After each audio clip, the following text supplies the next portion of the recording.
Hello everyone. So we are coming to the end of this week, day 5.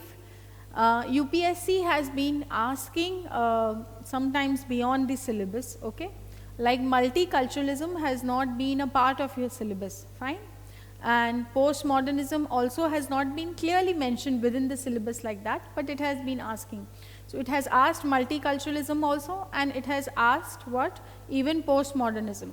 And yes, one important theme in this regard is also nationalism. So along with feminism and fascism, okay, I have also provided the PDF for postmodernism as well as multiculturalism. Make sure you go through that, okay. Any doubts, we will take it up on a call, fine.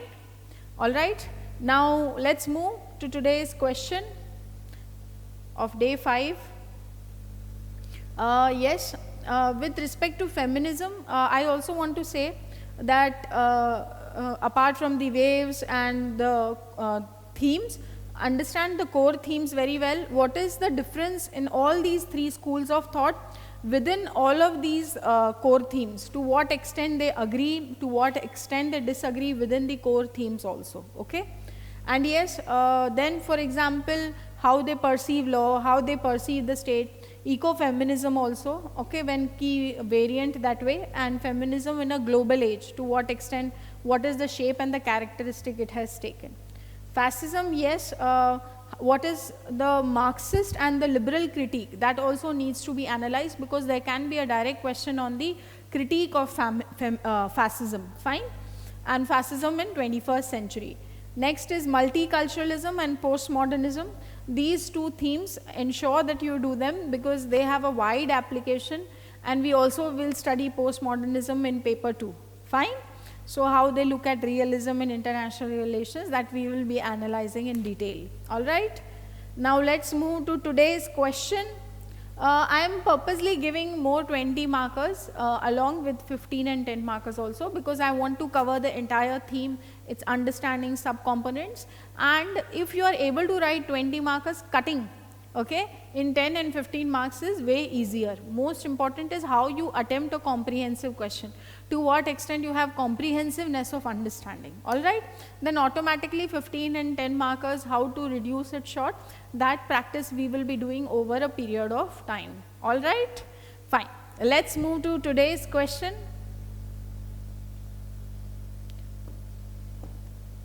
All right, feminism is characterized more by disagreement than by agreement.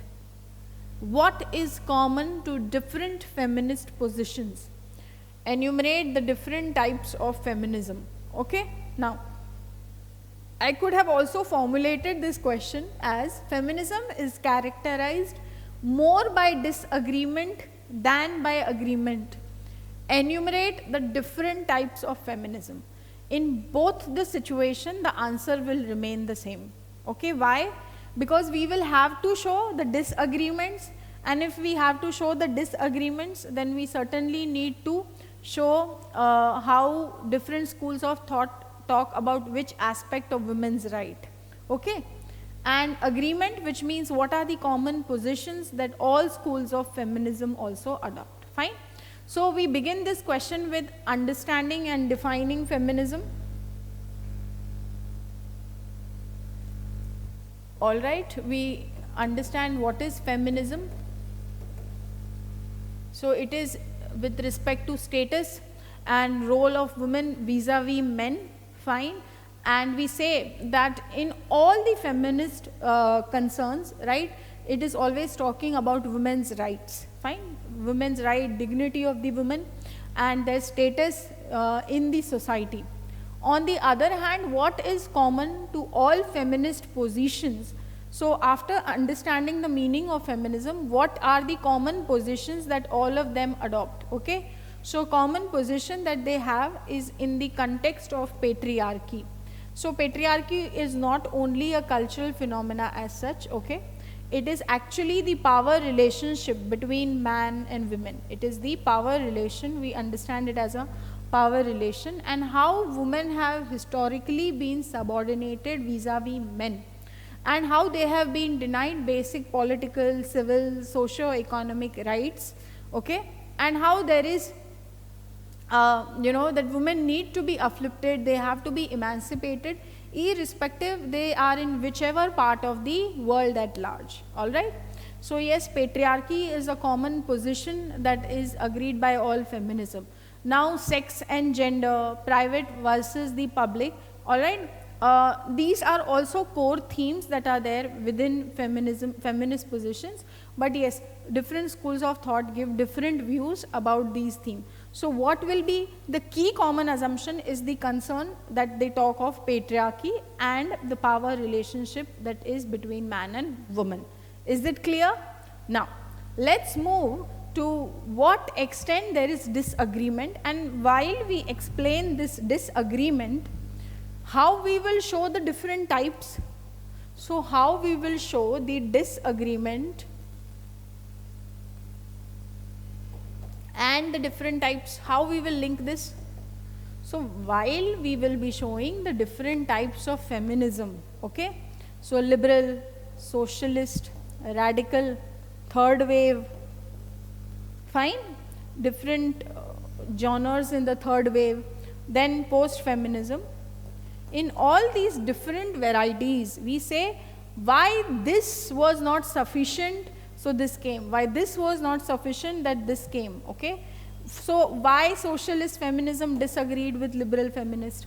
Why radical felt that even what the socialist feminism is saying is not enough? Why the third wave itself emerged, which agreed that no, this all is also not sufficient because there is more differences between women. So we show the difference and the disagreement in the evolutionary format. Okay. So that's how we will be analyzing both parts of the question. Fine. If we were only talking of different types of feminism, we would have just on liberal feminists say this. Okay. But we will show how one after the other emerged to address the problems that were existing in the earlier tradition. That's how differences and disagreement can be tackled together. Okay, clear? Now very easy. So first idea that we will be talking of, all right. So we spoke of feminism, the common feminist positions, and now we will be talking of the disagreements, all right. So first different type, and the first variety is the liberal feminism. And liberal feminism spoke of the political rights, okay, of women.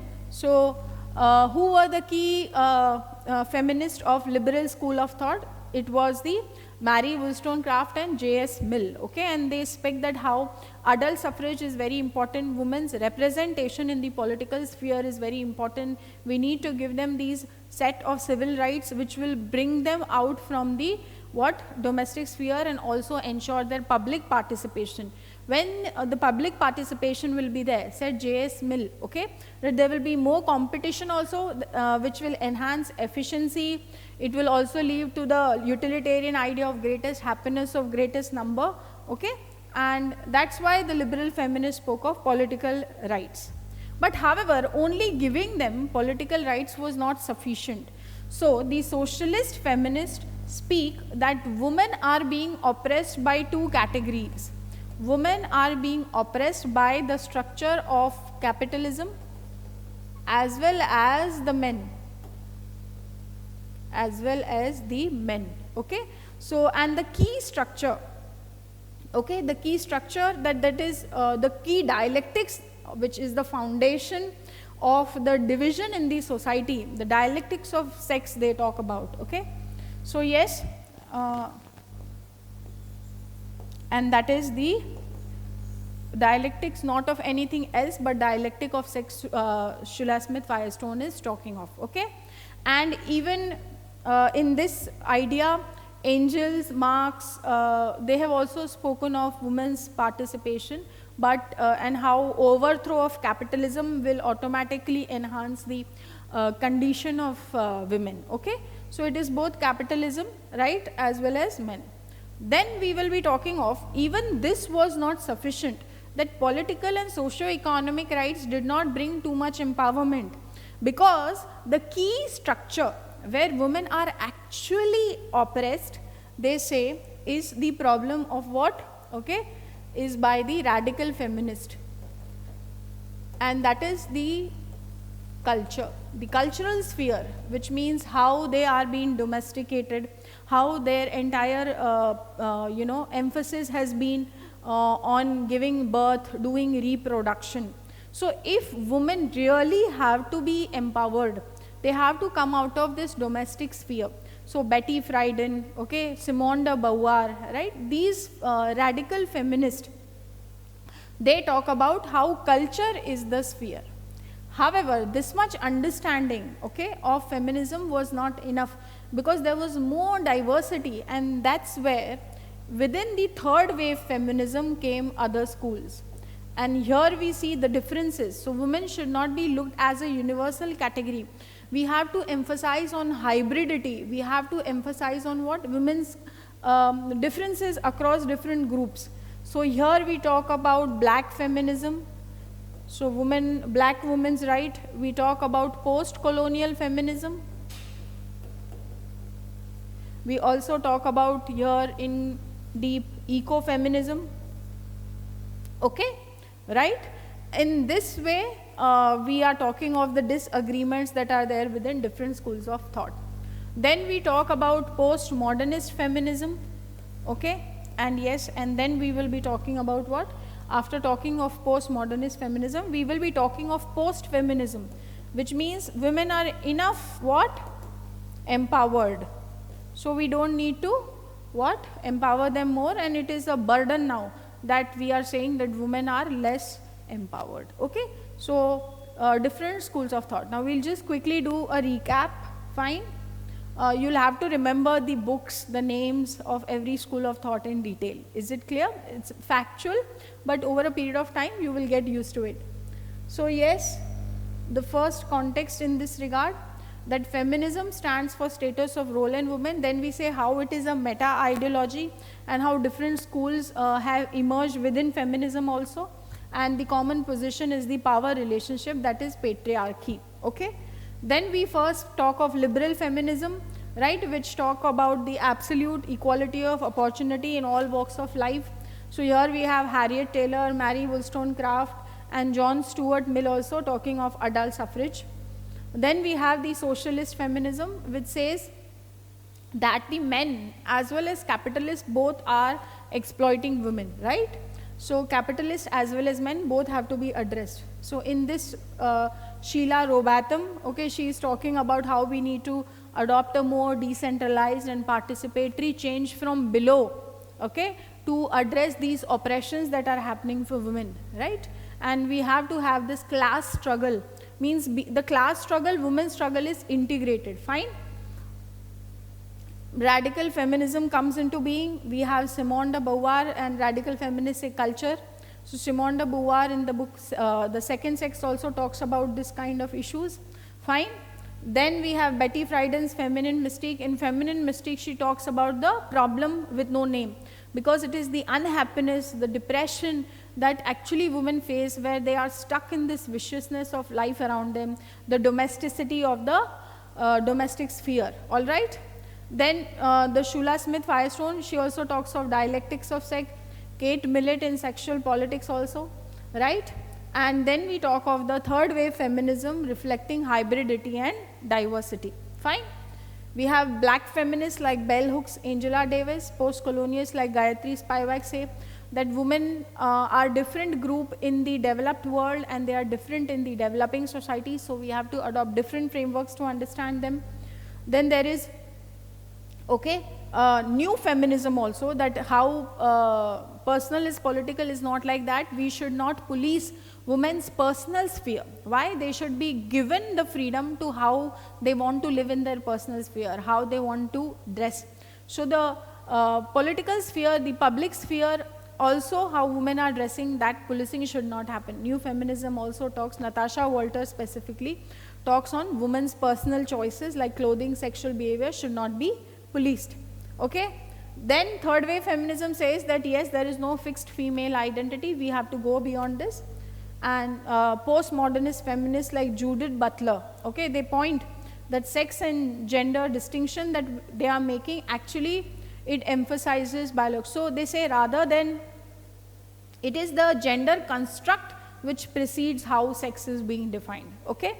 rather than sex being preceded. So even this is like mentally brainwashed, all right. Then we have post-feminism, and we say that how feminist movement is like a political movement, right, how it is going. So the key demand of this question was not only showing the different types of feminism, the evolution had to be shown about the challenges that have not been addressed in the earlier school. If you would have done that, only then the demand of the question had been addressed. And yes, you will have to remember the names, it takes time, but it's okay, it will come, fine. Now very important theme, I will discuss this theme in a bit, so that you will be able to understand and make sense of what we are going to write, fine. So the question is, write a short note on postmodernism. Now let's understand this whole context of postmodernism, where it is originating from, postmodernism. So we have first, just listen to me and then I'll move to the question, okay? We will concise it also. Modernity is an idea that emerged in Western Europe, okay? Renaissance and other intellectual thinkers emphasized on which are the key traits, key features of modernity, okay? So modernity talks of emphasis on reason, on science. There is, because there is reason, there is science, there is some universal truth of looking at the world which can explain the foundation of all knowledge, okay? And modernity obviously criticizes any form of religion or tradition or authority, okay? So it declined a lot of conservatism that had been existing in society, fine.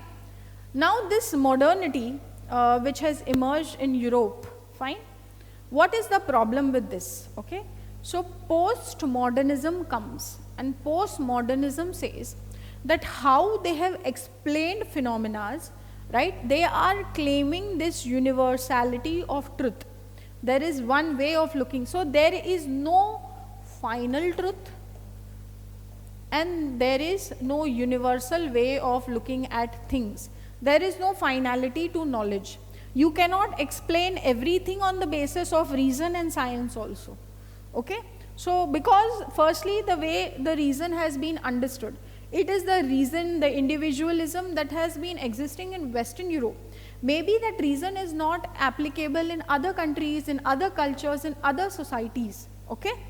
So the finality, the holism that has been there, okay, the postmodernists criticize. Now, so we say that the three grounds that the postmodernists criticize modernity on, right, is first is holism, universalism, right? Second is essentialism. So they are looking at things as only the appearance of things and not what is, how we understand. They are ignoring general view or general sense of things, but only looking at what we can see in appearance of phenomena, all right? And third is reductionism, which means reducing all explanation to one causal factor. So we can't reduce explanation of any particular phenomena, which means we cannot explain that the entire emphasis of how you understand the individual is reason. Nahin. Maybe my reason is different. My reason of an individual in India is different than reason of an individual in Europe. So how can you claim this kind of a finality? So these are the three grounds, all right? So we begin this particular question first in the Hibbert General J. Thompson, where the term originated, okay, Hibbert General, and then how it was adopted by later thinkers, all right? So yes, even the idea of the existentialism, right, all this has also inspired the postmodernist thinking. Then we talk of the key school of thought. So we have Lyotard, and he talks of incredulity towards meta-narratives. So he says all these are meta-narratives, the religious philosophies like Marxism, liberalism, and they are basing one particular factor, okay, to explain the whole of life. So they are looking at only the macro picture and not the micro aspect of it, of how things are happening. So we have to not only look at, or we can only not reduce everything to that one factor to explain the reality of the world. Okay, so it says we have this, there will be a time where this death of this meta narratives has to go, and there is no finality to knowledge. Fine. The next idea is by Foucault. So he decodes the knowledge and power relationship,